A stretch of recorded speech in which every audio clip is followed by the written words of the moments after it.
Sabe quando um crime acontece, mas a lei muda depois? Ou quando um crime atravessa a fronteira de um país? Que lei se aplica numa hora dessas? É para desvendar esse quebra-cabeça do direito penal que a gente está aqui hoje.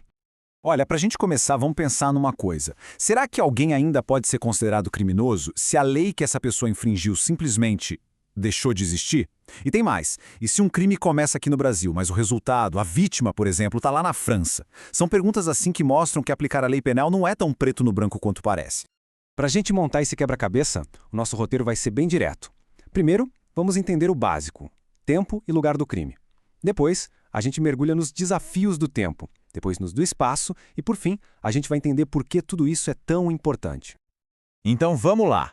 O ponto de partida de qualquer caso criminal são sempre duas perguntas super fundamentais. Quando exatamente o crime aconteceu e onde ele aconteceu? E olha, essa não é uma dúvida só nossa. Esse gráfico aqui mostra uma coisa muito interessante. Os assuntos que a gente vai conversar, como conflito de leis no tempo e extraterritorialidade, são figurinhas carimbadas nas provas de direito. Isso só prova que, além de importantes, são temas que geram muita dúvida. Para definir o quando, o nosso Código Penal é bem claro. Ele usa a teoria da atividade. O que isso quer dizer? Que o crime acontece no momento da ação, do ato em si, e não quando o resultado aparece. Isso é fundamental para saber, por exemplo, a idade da pessoa na hora do crime ou qual era a lei que valia naquele momento. Agora, para o onde, a história é um pouco diferente. A lei adota a teoria da ubiquidade, que é mais, digamos, abrangente. Aqui, tanto o lugar da ação quanto o lugar do resultado importam. Os dois são considerados o local do crime. Isso dá um poder maior para os tribunais julgarem o caso. Certo. Agora vamos para o nosso primeiro grande desafio: o quebra-cabeça do tempo. O que acontece quando uma lei penal muda depois que um crime já foi cometido, hein? A resposta está na nossa Constituição. A regra de ouro é: a lei penal não pode voltar no tempo para prejudicar alguém. Mas se for para beneficiar, aí sim, ela pode e deve retroagir. É um princípio de justiça fundamental. E isso nos leva a um efeito bem drástico, a chamada abolitio criminis. Pensa que é como se fosse um recall de uma lei. Uma conduta que era crime simplesmente deixa de ser. A lei nova apaga o que a lei antiga dizia. E os efeitos disso são gigantescos. Primeiro, a punibilidade acaba na hora. Se a pessoa está presa, a pena cessa. Os registros criminais daquele fato são limpos. Agora, um detalhe importante. A obrigação de indenizar a vítima, a parte civil, essa continua de pé. Um exemplo clássico disso no Brasil foi o fim do crime de adultério, lá em 2005. De um dia para o outro, todos os processos e condenações por adultério simplesmente perderam valor. Acabou.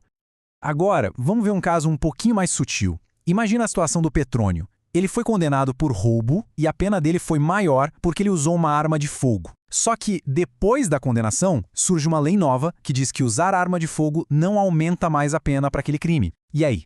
Essa situação tem um nome em latim: novatio legis in melius. É um nome chique para dizer que surgiu uma lei nova que é mais favorável para o réu. Ela não acaba com o crime, mas melhora a situação de quem foi acusado. E o resultado para o Petrônio? Mesmo que ele já estivesse condenado, com tudo decidido, essa lei nova, mais benéfica, volta no tempo para ajudar. A pena dele tem que ser recalculada e reduzida. É a lei trabalhando a favor da pessoa. Muito bem, a gente resolveu o quebra-cabeça do tempo. Agora vamos para as complexidades do espaço. Quando um crime cruza fronteiras, além de qual país equivale? Bom, a regra geral é bem intuitiva. É o princípio da territorialidade. Ou seja, se um crime acontece em território brasileiro, a lei que se aplica é a brasileira. Simples assim, ou quase. Porque a definição de território brasileiro é bem mais ampla do que a gente imagina. Não é só o solo.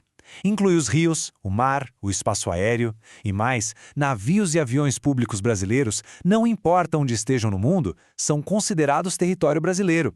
E até os privados se estiverem em alto mar ou no espaço aéreo internacional. Mas e quando o crime acontece totalmente fora? Aí entram as exceções, a chamada extraterritorialidade. É quando a lei brasileira estica o braço para fora do país. E como essa tabela mostra, existem tipos diferentes.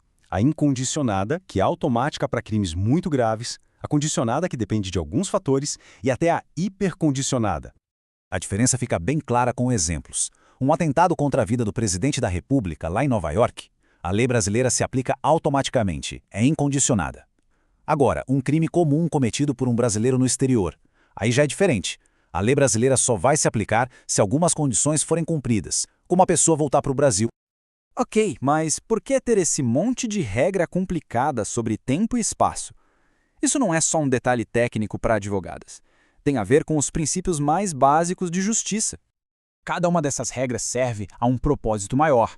Elas garantem segurança jurídica para que todo mundo saiba as regras do jogo. Garantem justiça, impedindo que o Estado crie uma lei pior e a aplique no passado. E também equilibram a soberania do país com a necessidade de fazer justiça. O ponto central é este. Ao definir com clareza quando e onde uma lei se aplica, a gente reforça uma ideia poderosa, a de que ninguém está acima da lei, nem mesmo o próprio Estado que cria a lei. São proteções contra o poder arbitrário. E isso tudo nos deixa com uma reflexão para o final. Nesse nosso mundo cada vez mais conectado, onde tudo atravessa fronteiras, o que pesa mais? A soberania de um país para aplicar sua lei ou o direito de uma pessoa a ter sempre a lei mais favorável, não importa de onde ela venha? Essa é uma tensão que, com certeza, vai continuar a moldar o direito no futuro.